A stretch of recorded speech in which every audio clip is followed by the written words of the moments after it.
While the world sleeps, the US is fighting a secret war at sea. See, so they're chasing them, they're screaming. Oh my God. On June 10, 2025, the US used a $2 billion B-2 stealth bomber to destroy a drug lab in Mexico.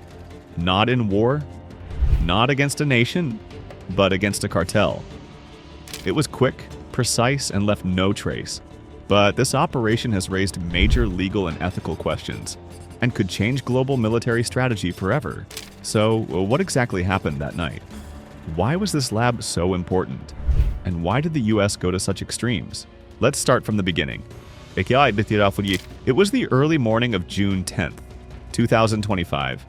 Around 3:20 a.m. when something massive happened that not many people were ready for. A classified US Air Force mission took place, and it wasn't your usual drone strike or small military raid. No, this time, the US brought out the big guns. They used a B-2 Spirit stealth bomber, which is one of the most advanced and expensive planes in the world. Just to give you an idea, this plane costs over $2 billion and is usually kept for really serious situations, like nuclear threats or major wars. But on that night, they used it for something different. A counter-narcotics operation. The B-2 bomber took off from Whiteman Air Force Base in Missouri, which is in the middle of the US, and flew all the way to Durango, a state in northern Mexico.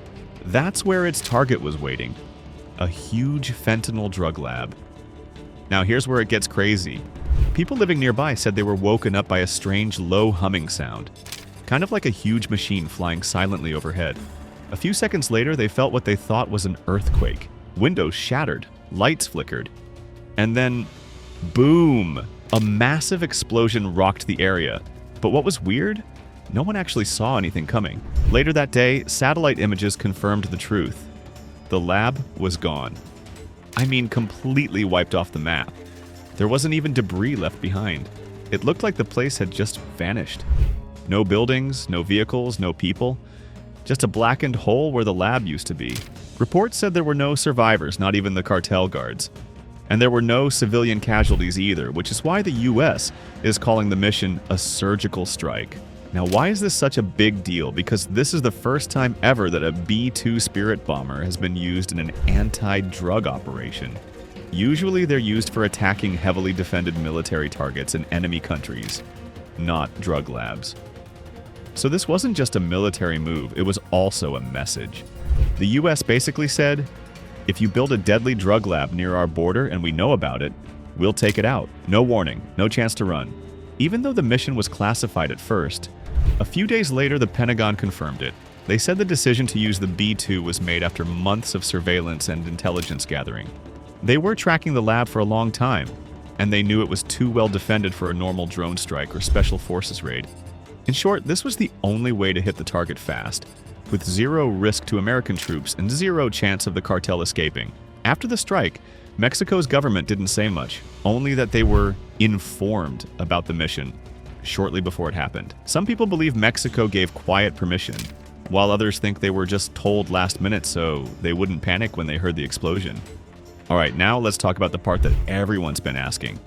Why did the US use a B-2 Spirit bomber, which is literally one of the most expensive and powerful planes ever built, just to take out a drug lab? Well, to understand that, we need to first understand what the B-2 actually is. So, the B-2 Spirit is not just any plane, it's a stealth bomber. And when we say stealth, we mean this thing can fly through enemy airspace without being seen on radar. It's designed to sneak past the most high-tech defenses in the world. Even countries with advanced military systems like Russia or China can't detect it easily. That's how sneaky it is. The B-2 is also super accurate.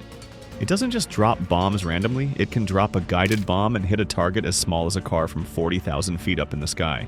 Like, imagine throwing a dart and hitting the bullseye while blindfolded. That's the B-2. Now, the big question is, why use something this powerful on a drug lab? Turns out this wasn't a normal drug lab.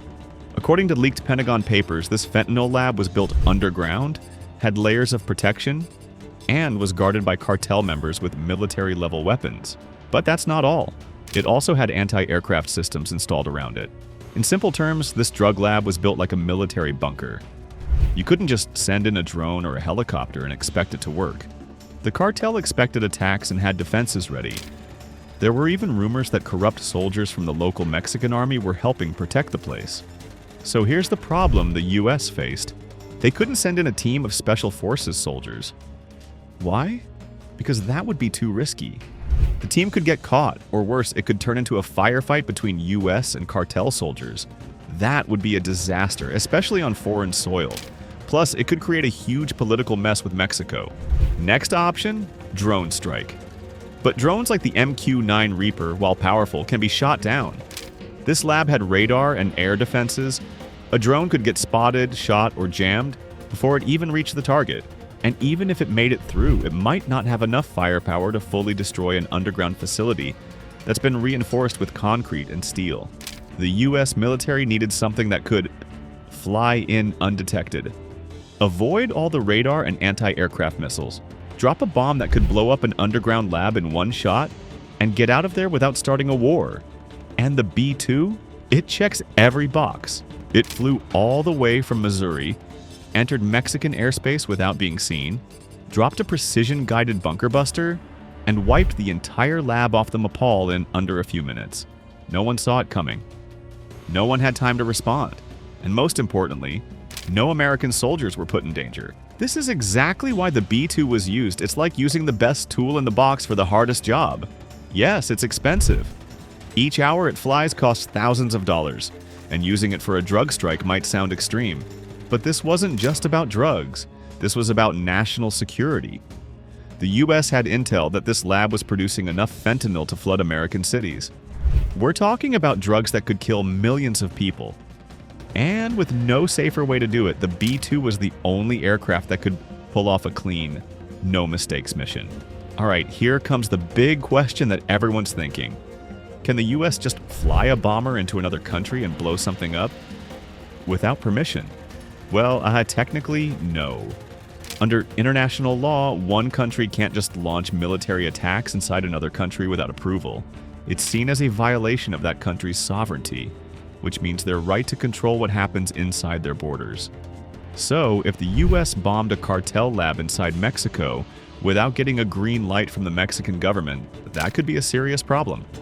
It might lead to diplomatic tensions or even retaliation. But here's where things get kind of tricky, and honestly, a bit sneaky.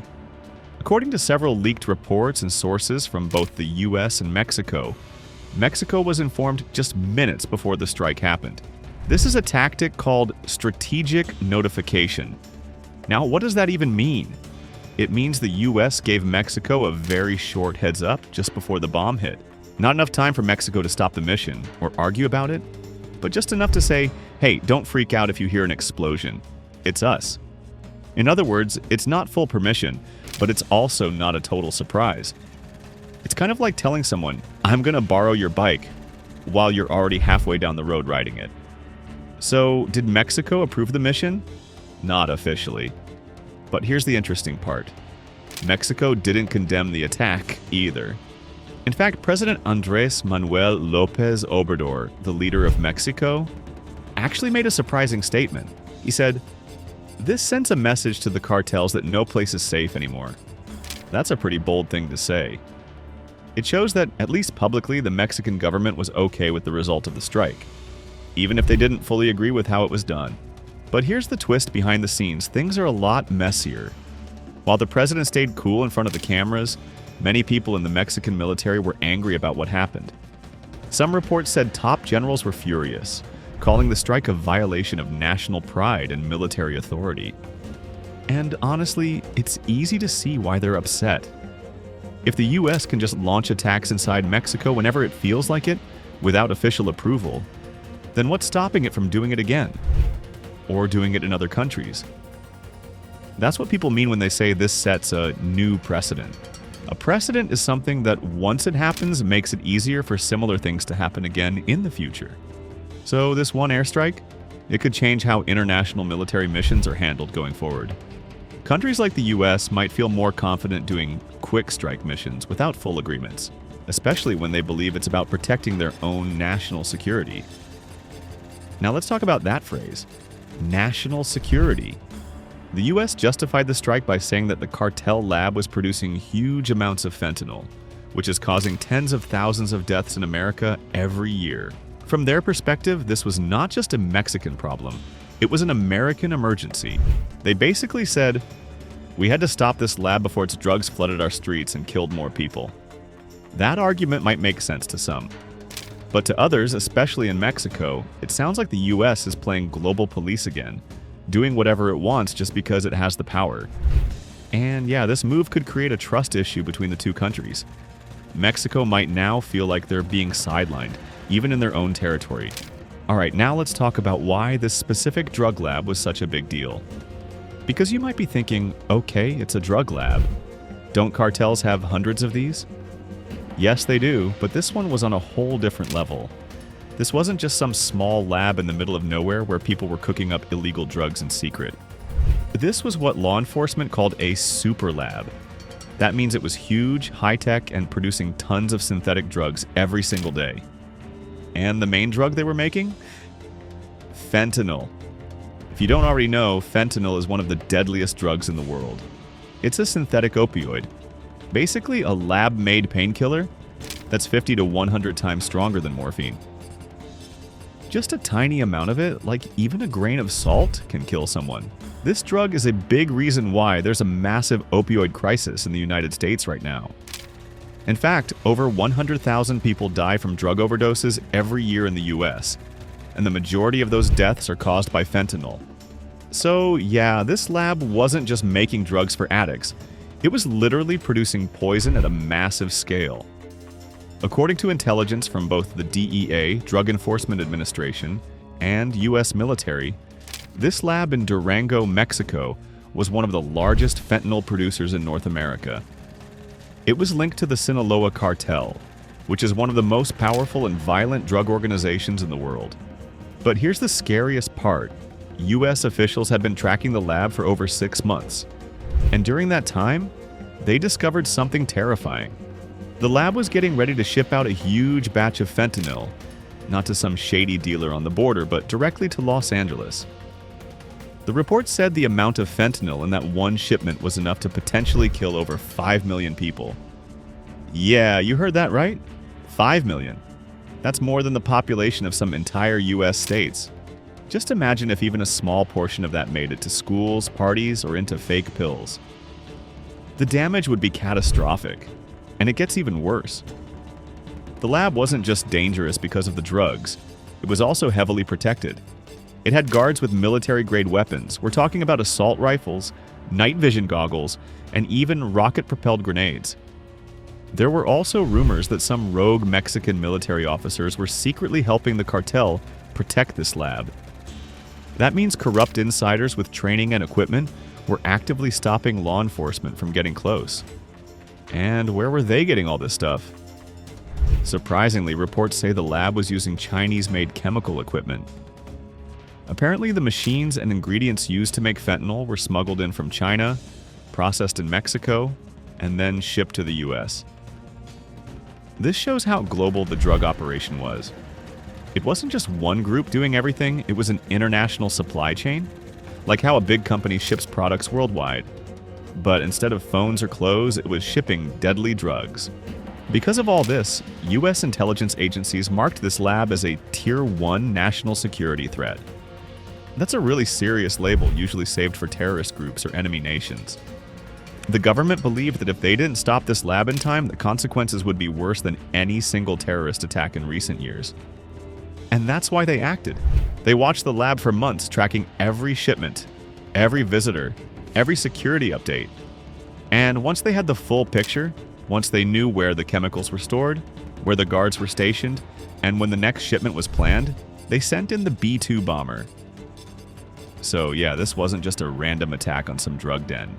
It was a strategic strike on a dangerous factory that had the power to kill millions.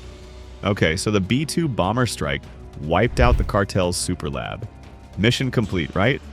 Well, not exactly. Even though a lot of people in the US government and law enforcement are calling it a success, not everyone is happy about how it happened. In fact, some experts and international groups are actually really worried. Let's break down why. First, let's talk about the legal side. This strike is being called a gray zone operation. That means it's not exactly a war, but it's also not just law enforcement. It sits somewhere in between. And that's what's making people nervous. Normally, when a country sends military aircraft into another country, it's seen as a military action. That kind of thing is supposed to follow international laws, like getting permission from the other country or going through the United Nations. But in this case, the US didn't get full approval from Mexico before dropping the bomb. So people are asking, if the US can do this without permission, what's stopping other powerful countries from doing the same thing? Like, imagine if another country, say Russia or China, said, hey, we think there's a threat in another nation, so we'll just go bomb it. That could lead to total chaos in global politics. No one wants that kind of free-for-all. That's why international law experts are sounding the alarm. They're saying if we allow these kinds of strikes without clear rules, it could become normal. And that's a slippery slope. A slippery slope means that once something happens once, it becomes easier for it to happen again and again, until things spin out of control. But that's not the only concern. Human rights organizations are also stepping in. Groups like Amnesty International are saying, yes, it's great that the lab is gone, but we have to ask, what if innocent people had been nearby? What if civilians had been hurt? They're saying this kind of operation can be dangerous if it becomes the go-to method for fighting crime or terrorism. What if the intelligence was wrong? What if next time the bomb hits the wrong building? These aren't just what-ifs. They're real risks. Now let's talk about the biggest fear of all, retaliation. Cartels like the Sinaloa cartel are not just street gangs. They're powerful, violent, and extremely organized. And when someone hits them this hard, they usually want to hit back. In the past, cartels have attacked police officers, killed journalists, and even ambushed military convoys. They're not afraid to respond with violence. And this time, the US didn't just raid a stash house, they dropped a bomb from the sky and completely destroyed a multi-million-dollar operation. So yeah, it's safe to say the cartel is angry. Some experts now worry that the cartels might target US consulates, which are basically mini embassies. Others are scared they could go after American civilians, either in Mexico or at the border. Imagine a tourist getting caught in cartel crossfire or a US government worker being targeted in revenge. Even though the B-2 strike was super clean, no US troops involved, no visible mess, it still sends a message, and that message might trigger a violent response. If you found this video helpful, hit the like button, share it with friends, and subscribe for more videos that break down big global stories in simple words.